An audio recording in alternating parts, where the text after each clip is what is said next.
The river was quiet that morning. Too quiet for a place that usually carried the voices of passing ducks, rustling cattails, and the occasional splash of leaping fish. A low fog hugged the water, like it was trying to hide something, clinging to the edges of the embankment and swallowing sound as it drifted. On the far side, past the reeds and crumbling concrete slabs, a white plastic container bobbed gently in place. It should have drifted. It should have followed the current like the twigs and leaves beside it. But it did not. It stayed, as if it were anchored, trapped in its own weight. No one saw it. No one except a toddler standing barefoot at the edge of the river, his fingers curled around the torn fabric of a blue blanket, dragging behind him like a forgotten flag. His name was Noah. He had slipped out to the broken side gate of the backyard before sunrise, his tiny feet leaving prints in the dew-covered grass. Inside the small, aging house, his mother was still asleep, her body wrapped around exhaustion from a long week of nursing shifts and single parenting. She did not hear the creak of the screen door or the soft slap of bare feet across the porch wood, but the river did, and so did the thing floating in it. Noah did not speak much yet, not in full sentences, but his eyes often told stories longer than most adults could understand. He did not look surprised to see the container. He stared at it the way children sometimes stare at things no one else pays attention to, like he had been waiting for it, like it had called him. His tiny body wobbled closer, and he stopped only when his toes kissed the muddy edge. He tilted his head. Something moved inside the plastic box. The lid trembled, just slightly. Then a sound came, muffled, hollow, impossible. It was not a bark. It was not a whimper. It was a low, wet gasp, a breath that should not have existed under that much weight, that much water. Noah blinked slowly, watching. The container shifted again, barely. The fog swallowed the rest of the bank behind him. Birds stopped singing. And for a moment, the world narrowed down to one child and one sealed box floating in still water. Inside the house, the silence broke. His mother woke with a start. No nightmare, no alarm, just a sudden pull in her chest that something was wrong. She stumbled out of bed, looked toward the crib, and felt the scream catch in her throat. The blanket was gone. The door was ajar. She ran barefoot into the yard, calling his name, panic clawing at her throat. Then she saw him, her baby, standing at the river's edge, his arm outstretched, pointing at the water. She screamed his name and ran toward him, but Noah did not flinch. He simply turned and looked up at her with eyes that did not match his age, and whispered a single word she had never taught him. Help. Her feet froze. Her eyes followed the line of his small finger to the floating container. She took a breath, and then she heard it too, a soft, desperate sound from inside the box. Emily stepped forward, trembling, staring at the sealed plastic lid, now rocking gently in the water. It was not garbage. It was not empty. It was alive. And as she moved closer, she saw what no parent ever wants to see: scratches on the inside of the fog plastic. Fresh, frantic, from claws, from something or someone who had been trying to get out. Then the container shifted again, and a low cry broke through the lid, a sound that was not just pain, but pleading. Emily reached down and grabbed her son, holding him close as the plastic box bumped softly against the stone edge. The child whispered again, "Help him." Emily stepped into the water. Before we dive into today's story, I'd love to hear from you. Where in the world are you watching from? It's always amazing to see our global community come together. Emily had never been one to sleep in, especially since Noah was born. But exhaustion has a way of creeping in when no one is watching. She had taken on too many shifts at the hospital, and every extra hour was a quiet prayer for rent, diapers, and one more tank of gas. The old Riverside house had come cheap, and the landlord never asked questions. It was supposed to be temporary, just until she got her footing. But something about the water had always unsettled her, the way it moved silently even when the wind was still, the way the fog rose from it at dawn, as if something below breathed too. She had never liked living this close to it, especially with a toddler. But the back gate had been nailed shut when they moved in, and she trusted the rusted hinges to hold. Until that morning, until the silence, until she found her baby standing at the edge of the river, barefoot and pointing at a box that should not have been floating and certainly not trembling. The plastic container had been wedged into a cluster of rocks at the edge of the current. Emily had stepped in without thinking, the water slicing up her legs like glass. Noah had not cried. He had only whispered again, "Help him." She had grabbed the lid and pulled with shaking hands, fingers slipping over algae and frost. The moment the latch gave way, a wave of air burst out, hot and foul. Inside, a German shepherd lay curled and barely conscious. His eyes were crusted, his fur soaked through, his ribs showing more bone than strength. He did not bark. He did not move. He only looked up at her, as if she had come too late, as if he had already accepted this was how it would end. Emily had screamed for help. A neighbor heard. Then another. Within minutes, someone had called animal rescue, and a local off-duty vet arrived before the ambulance Emily never asked for. They lifted the dog gently, his body limp, his legs unable to unfold. Noah stood nearby the whole time, silent, watching. The vet had asked if they had seen who left the container. Emily had shaken her head. She had not seen anything. But Noah had. Later, when the dog was safe on a blanket in the back of the vet's van, when the water had been wiped from his eyes and the shivering had slowed, Noah whispered he was dropped. That word, dropped. Emily had never taught him that word. He barely understood simple verbs. But when she asked what he meant, he pointed to the sky, then to the river, then placed both hands over his ears like he had heard something no one else had. The vet, a man named Dr. Halverson, had stayed calm. "It is possible someone drove over the bridge last night and tossed it from there," he said. "We have seen it before. Sealed boxes, weighted crates. If the dog had not shifted inside or kicked at the right moment, it would have sunk straight down." Emily had gone pale. How long would he have lasted in there? Dr. Halverson had looked at her with something between sorrow and restraint. A few hours, if that. Noah had tugged at her sleeve then. "He was waiting for me." Those 6 words had never left her. Back at the house, after the vet took the dog away for treatment, Emily locked the back gate with her own chain.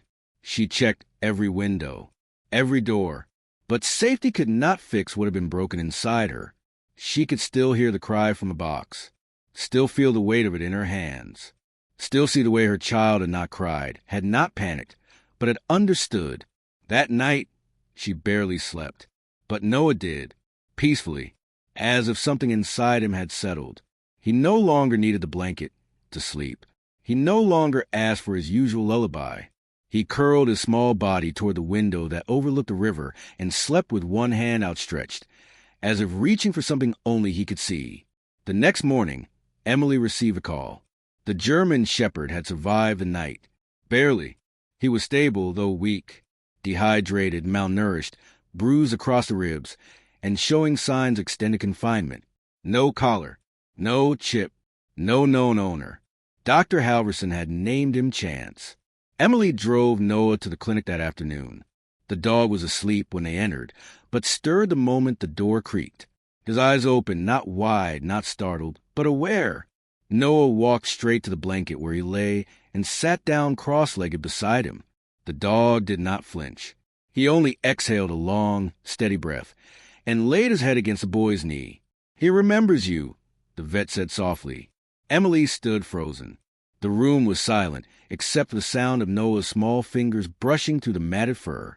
She knelt beside him, whispering, "You saved him." Noah shook his head. "He saved me." Emily blinked, stunned. "From what?" Noah did not answer. He only looked up at her with a calm far too old for his face. Outside, the river moved again. This time, it sounded like it was listening. The clinic lights buzzed faintly overhead, casting a soft yellow glow over the recovery room. Emily stood beside Noah as he knelt quietly on the floor, his fingers gently combing the fur of the weak, broken German shepherd lying on a wool blanket.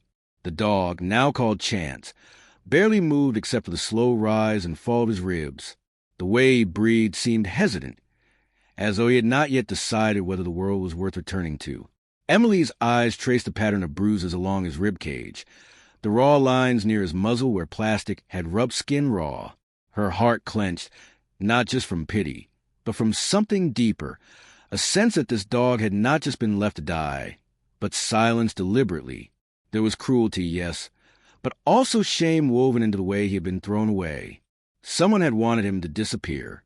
Dr. Halverson entered the room with a clipboard pressed against his chest. His face held that familiar tension Emily had seen in the ER, when a life hung on a single decision. "We administered fluids and pain medication," he said quietly. "He is responding slowly, but there are signs of kidney strain and hypothermia." If he had stayed in that box even 30 more minutes, his voice faded, but the meaning lingered. Noah did not look up. He simply leaned forward and whispered something to the dog, words Emily could not hear. Chance shifted, just slightly, his paw twitching as if recognizing the sound. They stayed at the clinic for hours. Emily brought Noah snacks, water, a coloring book, but he never moved far from the dog's side. Even Dr. Halverson began to notice. "It is like he knows him," he murmured once. "Not just remembers him, knows him." When Chance finally lifted his head on his own that afternoon, it was not toward the vet or Emily or the noise outside. It was toward Noah. His eyes were clouded but searching, and when they met the boys, something invisible seemed to pass between them.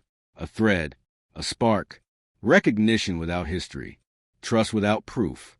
Emily watched it unfold with equal parts awe and confusion. She did not know how to explain it. She only knew she could not look away. That night, the storm came. It rolled in over the river like a moving wall, swallowing the last of the light and beating against the house with fists of wind and sheets of rain. Emily had never liked storms, not since the accident years ago that took her younger brother during a night very much like this. He had drowned in a lake after falling through a dock, and no one had found him until the next morning. That memory lived in her bones. And now, with Chance still recovering at the clinic and Noah sleeping fitfully in her bed, she found herself staring out at the same river that had nearly swallowed another innocent life. Sometime after midnight, a sharp knock jolted her from the window. She rushed to the front door to find Dr. Halverson soaked to the bone, holding a leash clipped to a limp but breathing Chance. His voice was breathless. The power went out of the clinic. He began panicking, trying to leave. I could not calm him. The moment I opened the door, he bolted. Not away, toward. I followed him here. Emily stepped aside, heart racing as Chance limped into the living room, water dripping from his fur. He stopped only when he reached the couch and sniffed the air once, twice. Then he looked toward the hallway. Noah's room. Emily stared in disbelief. He remembered? Dr. Halverson nodded slowly. Or never forgot. Emily opened the bedroom door. Noah sat upright in bed, fully awake, not scared, not surprised. He simply whispered. He came back. The vet laid out towels as Chance climbed up beside the boy, curled his body around him, and let out a deep, exhausted sigh. Emily wanted to ask questions to understand, but something told her to let it be. Some things are not meant to be picked apart. Some things only make sense in silence. Over the next few days, the house changed. The river stopped feeling like a threat. The shadows along the hallway no longer clung so tightly to Emily's thoughts. And Noah began to smile in ways she had not seen since before they moved. He laughed, he danced. He hummed nonsense tunes to Chance, who followed him from room to room like a shadow rediscovering its shape. The vet checked in often, still puzzled by the dog's rapid recovery, his trust in Noah, his resistance to everyone else. "It is rare," he said once, examining Chance's healing ribs. "Not just a survival, but the response. It is as if his entire nervous system is tied to that boy." Emily nodded. "Because it is." But as the days passed, something else began to grow inside her. Not just peace, but a kind of unease. Chance had never barked. Not once. Not when they first opened the container. Not during the exam. Not even when he whimpered in his sleep. It was as though his voice had been taken or hidden. And Noah, for all his new joy, had begun drawing things. Strange things. Circles. Boxes. Water. A dog beneath a bridge. A dark figure walking away. Emily collected the drawings in a folder, unsure what to make of them. One evening, she asked him gently, "Noah, how did you know where he was?" He looked up from his toy blocks and said, "Without hesitation, he told me." She blinked. "Chance told you?" "No," Noah replied, pointing toward the window, the one before. Emily did not sleep that night. And the next morning, when she opened a folder again and studied one of the drawings, the one where the figure stood on the bridge, she noticed something she had missed before. A number, faint, scribbled on the side of the truck in the background. 7 digits. A license plate. The number haunted her. 7 digits, scribbled in a child's hand, etched across the side of a drawing that should have meant nothing. But it felt too precise to dismiss. Emily stared at the sketch again. The slope bridge, the faint truck, the shadowed figure, and just beneath its edge, the outline of a plastic container drifting in the water. The same shape Chance had been sealed inside. Noah had never seen that truck. There had been no news coverage with photos, no police reports sent to the house. And yet there it was, drawn with a kind of quiet accuracy only someone who had been there could describe. And her son could not have been, not physically, not unless something deeper had occurred, something that reached beyond sight and sound. She wrote the number down on a notepad and circled it twice. Then she folded the paper and slid it into the drawer beneath the coffee table, beside the Bible she had not opened in years. The next day, after dropping Noah off at daycare, she made her way to the local precinct. The air was thick with cold fog again, and the streets felt still, like the world was holding its breath. Emily waited 30 minutes before a patrol officer, young and skeptical, finally agreed to run the plate. She did not mention the drawing. She only said it came from a neighbor's camera feed, distorted by glare. The officer typed it in with one eyebrow raised. Then his expression changed.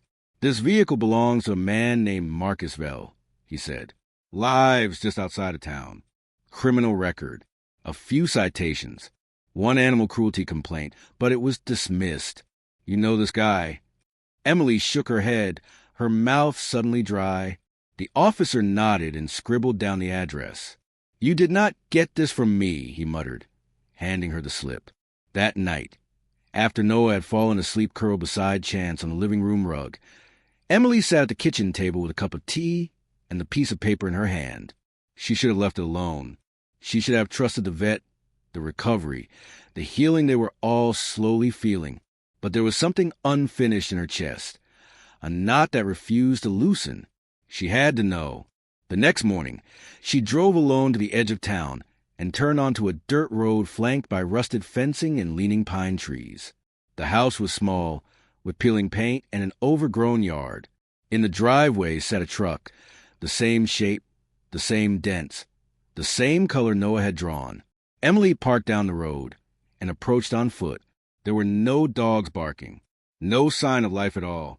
But in the shed beside the house, she saw something that stopped her breath. A stack of white plastic containers, lids ajar, lying in a row like discarded coffins. A man stepped out from the back of the shed, tall, gaunt, his hands stained with grease. He looked at her, and for a moment, neither of them moved. Then he smiled. "You lost?" he asked, voice low and casual. Emily shook her head.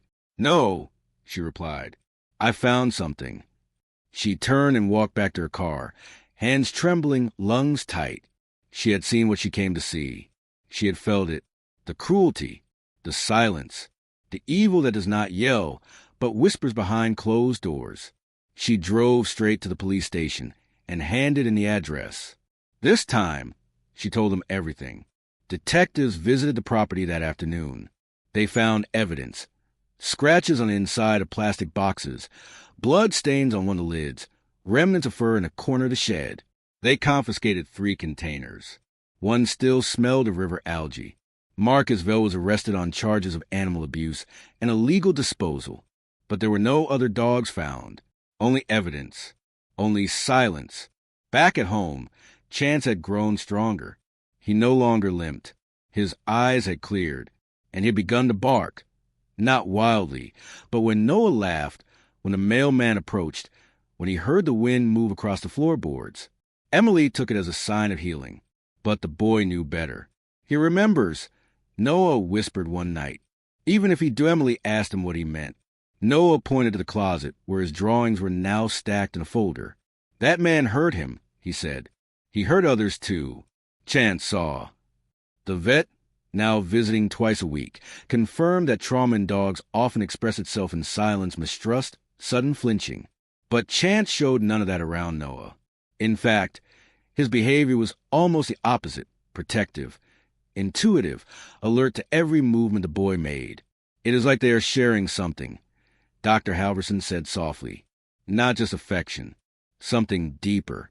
One evening, as Emily was cleaning the kitchen, she found Noah asleep in the hallway, curled beside Chance, the dog's head resting across the boy's chest. In his small hand, he held a crumpled piece of paper, another drawing. This one was different. It showed a field, a hill, and under the earth, a box, another one.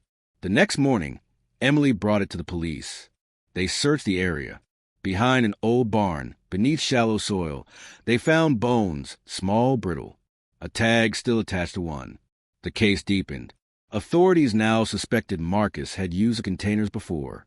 That Chance may not have been the first, but he had survived, and somehow he had carried with him the memories of those who had not. Emily stared at the growing file of evidence and felt both horror and awe. A dog, buried in silence, had become a witness to crimes no one else had seen, and her child, somehow, had heard him. The newspapers ran the story as a miracle.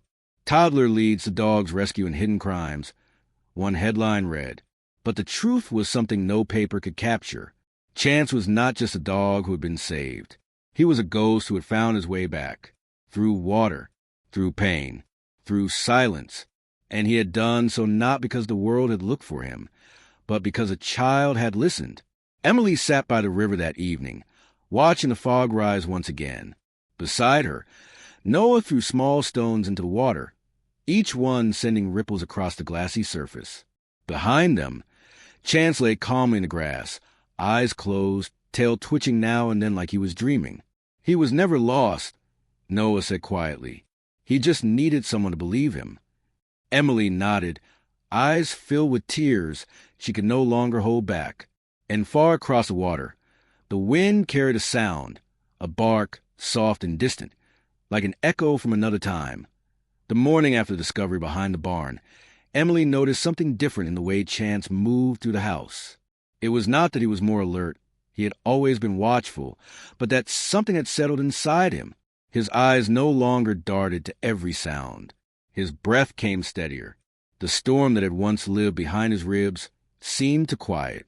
But what truly caught her attention was the way he kept glancing toward the hallway closet, where Noah's drawings were stored. Emily had never seen him show interest in paper, but now he sat beside that door every afternoon, head tilted, body still, as if he were waiting for something, or someone. That day, Emily opened the closet and brought the drawings out again. She laid them across the floor, dozens of sketches that Noah had done over the past 2 weeks. Some were abstract, some painfully specific. Fields, boxes, fences, faces, and dogs. Always dogs. But the most recent ones were different. They showed 2 figures standing side by side in front of water. One small, one tall, one holding a leash, the other a hand. Emily asked Noah who the second person was. The boy smiled faintly. His brother, he said. He is still waiting. Emily's breath caught. Chance's brother? Noah nodded, his fingers tracing a tree in the background of the drawing. He is cold. Emily stared at the image, her hands trembling slightly. She had not told Noah that authorities had found bones, nor that they had uncovered more containers near the creek. And yet here he was, describing a sibling, a presence, a name. What is his name? She asked quietly. Noah looked up, eyes calm and distant. Apollo. That afternoon, Emily returned to the shelter where Chance had been taken initially, hoping for answers. The staff remembered him well. The story had spread. One of the volunteers, an older woman with faded tattoos on her arms, recalled seeing a similar German shepherd months ago, slightly smaller, darker fur, same eyes. He was skittish, she said, Never settled. We tried to place him, but he disappeared after one weekend in a foster home. We figured he ran off. E.S. not want to. Did anyone file a report? Emily asked. No, the woman said, her brow furrowed. But now that you mention it, he was brought in from the same part of town, near the river. Emily felt a chill crawl up her arms. Back home, Chance had grown restless again. He paced the yard, sniffed along the fence, circled the gate repeatedly. That night, he stood at the back door and whined, not out of pain or fear, but urgency. Emily opened it, and he bolted, not in panic, but with purpose. Noah, standing by the window, whispered, "He knows." They followed him. Emily in the car, Noah bundled in the back seat. Chance ran not toward the shelter, not toward the clinic, but past the old bridge where he had first been found. He stopped by a fallen tree and began digging. Dirt flew in every direction, his paws frantic but precise. Emily pulled the car over and ran toward him, flashlight shaking in her hand.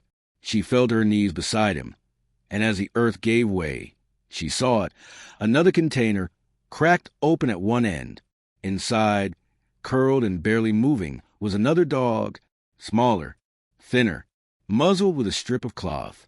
Apollo. They carried him back in Emily's arms, his body barely responding. Chance licked his ears, pressed his head to the side, whimpered with a sound Emily had never heard from him before, a soft, rhythmic cry that seemed to come from someplace deeper than his throat. It was grief. It was relief. It was memory. The vet confirmed later that Apollo had been confined for days, likely tossed and buried the same way Chance had been. But something had pulled Chance back, something that refused to let go of the past without saving what remained. Apollo's recovery was slower. He flinched at every noise, refused food, trembled even in sleep. But Noah sat beside him, just as he had with Chance, humming under his breath and drawing on the walls of the sunroom with colored chalk. At night, both dogs curled beside each other, side by side, bone against bone, memory against memory. Emily watched this unfold in silence. She had seen miracles in hospital beds. She had witnessed a moment breath return to bodies. But this quiet unraveling of trauma, this shared grief between two broken souls and a boy who somehow understood both, this was something else entirely. One evening, Noah brought her a new drawing. It showed 3 figures this time, the boy, the 2 dogs, and behind them, faintly sketched, a house with lights in every window. "What is this?" Emily asked. "Our home," he said simply. It was the first time he had called it that. Emily hung the drawing on the fridge. She stood back and stared at it for a long while, then turned toward the couch where both dogs lay asleep. Their chests rose and fell in tandem. Their tails twitched at the same time. She felt something inside her shift, like a door she did not know had been closed was beginning to open. And just as she stepped toward them, Noah's voice echoed from the hallway. "Do you hear it?" Emily paused. "Hear what?" He pointed to the backyard. The river was visible through the window, calm, silver beneath the moonlight. "It is not finished," he whispered. Emily's stomach tightened. "What is not?" "The story." The sun had not yet broken over the horizon, but the house was already awake. Not in noise, not in the clatter of pots or the hum of radios, but in warmth, a kind of stillness that felt alive. Emily stood by the kitchen window, her hands wrapped around a cup of tea gone cold, watching as the fog rolled gently across the river beyond the fence. It did not feel threatening anymore. It did not feel like something waiting to take. It felt like something returning. Behind her, Noah slept on the couch, curled between Chance and Apollo, their breathing aligned, 3 chests rising and falling in harmony. The younger dog had taken longer to adjust. He still flinched at sudden sounds, still curled too tightly in his sleep, but his eyes no longer stayed wide through the night. He had begun to dream, and when he did, he leaned into his brother's side, and Chance leaned back, as if to remind him that he had survived, that someone had come back for him, that the dark was no longer the last place he would be seen. Emily walked into the living room and gently knelt beside them. She had stopped trying to understand how it all connected, how her child, her barely verbal, wide-eyed child, had sensed where they were, had drawn what he could not have seen, had whispered names never spoken aloud. There were things beyond explanation, and she no longer needed answers. Only presence. Only truth. She ran her fingers gently through Apollo's fur and felt the dog twitch but not pull away. That was progress. That was trust. And in this house, trust had become the only thing that mattered. Later that morning, Dr. Halverson arrived. He had begun to visit without appointments, bringing treats, checking on progress, staying longer than he needed to. He had grown attached, not just to the dogs, but to the silence they carried with such quiet power. He examined Apollo first, his hands gentle, his voice low. "He is healing," he said. "Still scared, but the panic is fading. He feels safe now." Then he turned to Chance and nodded. "And this one is guarding more than just a home. He is guarding a soul." Emily asked what he meant. The vet smiled faintly. "It is rare," he said, "but sometimes you see it. A dog who chooses a human before the human even knows. It is like they recognize something we cannot measure." He looked at Noah, who was now sitting cross-legged on the rug, drawing again with quiet concentration. "Your boy is a lighthouse, and they are ships that finally made a home." Later that afternoon, the police called. Charges against Marcus Vell were increasing. More containers had been uncovered. More bones. More unanswered questions. But Emily had stopped following the updates. There would be justice, yes, but justice did not stitch wounds. What healed was presence, touch, patience. What healed were afternoons like this, when the wind moved gently through the trees, and two broken dogs slept in the sun, and a child with eyes too old for his age drew a picture of a house with light in every window.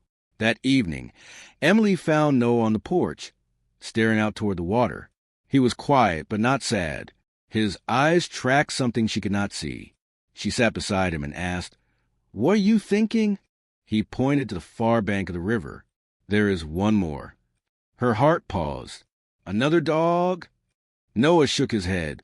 "Not a dog. A goodbye." She looked out, seeing only ripples and reeds. "A goodbye to what?" "To before," he said softly. Emily closed her eyes. She understood. The person she had been before this. The exhausted nurse. The single mother barely holding it together. The woman too tired to feel the wind. She was gone. In her place stood someone shaped by silence, by survival, by the unspoken courage of a dog who had refused to drown quietly. She took Noah's hand and squeezed it. "Then let us say it together." They stood, and she whispered her goodbye into the wind. The name of her brother, the weight of that night, the fear of the river, the guilt of not having done more, and the sound of Chance's whimper when she first opened that lid. She let it all go. Behind them, Apollo lifted his head. Chance stood beside him. And then, for the first time, both dogs howled. Not a cry of pain, not a bark of alarm, but a song. A sound that felt like memory releasing itself into the sky. That night, as Noah slept peacefully between his guardians, Emily sat by the window and wrote a letter she never planned to send. It was addressed to no one and everyone. A letter about pain, about listening, about the way animals speak when we are still enough to hear them, about a dog named Chance who survived something unspeakable, about a child who spoke the language of empathy, about how miracles do not always come alight, but often arrive in plastic boxes no one wants to open. She folded the letter and placed it inside the same drawer where she had once hidden the license plate number. She no longer needed it. It had served its purpose. 1 week later, the shelter called. They had an influx of rescues, abandoned dogs from another county raid, and were in desperate need of foster homes. Emily said yes before they finished the sentence. 2 days later, a small white terrier arrived with burn scars on his ears and eyes that refused to meet hers. She placed him gently in a corner of the living room. Chance walked over slowly, sniffed once, then lay beside him. Apollo followed. Noah offered a blanket. The dog did not move, but his breathing slowed. And when he finally closed his eyes, his body softened just enough to say, "Maybe." Emily watched it unfold, her throat tight. Healing, she had learned, is not a moment. It is 1,000 quiet ones, stacked gently in a row, each one carrying the weight of the last. And sometimes it begins not with words, but with a child listening to something no one else can hear. There are stories that make you feel something. And then there are stories that change how you see everything. This was never just about a dog, or even two. It was about what we choose to hear in the silence, what we choose to see when no one else is watching. It was about a child who listened when the world told him to ignore, a child who saw pain where others saw nothing, a boy whose heart was so open that even a dying animal found shelter inside it. There are thousands of animals out there just like Chance and Apollo. Silence, sealed away, left to fade. They do not bark for help. They do not scream. They simply wait, hoping that someone somewhere will care enough to stop, to listen, to act. The world does not change through grand gestures. It changes through quiet ones. A hand reaching down. A voice saying, "I see you." A decision to love something others have thrown away. You do not need to be a hero. You do not need a cape. You just need to care. Maybe you have passed by an animal and looked away. Maybe you have told yourself, someone else will help. But what if that someone is you? What if the difference between life and death is not luck, but presence? Look around you. Look at your community. Look at the shelters filled to the edge. Look at the streets, the corners, the forgotten fields. There is pain out there that no one is documenting. And you, yes, you, have the power to break that silence, to foster, to adopt, to support those who rescue, to speak for the voiceless. It does not matter where you live or how much you have. What matters is your willingness to open the door. Because somewhere right now, there's another Chance, another Apollo, another soul who believes the world is done with them, another sealed box floating just beneath the surface, waiting for someone who believes in second chances. And maybe, just maybe, that someone is you,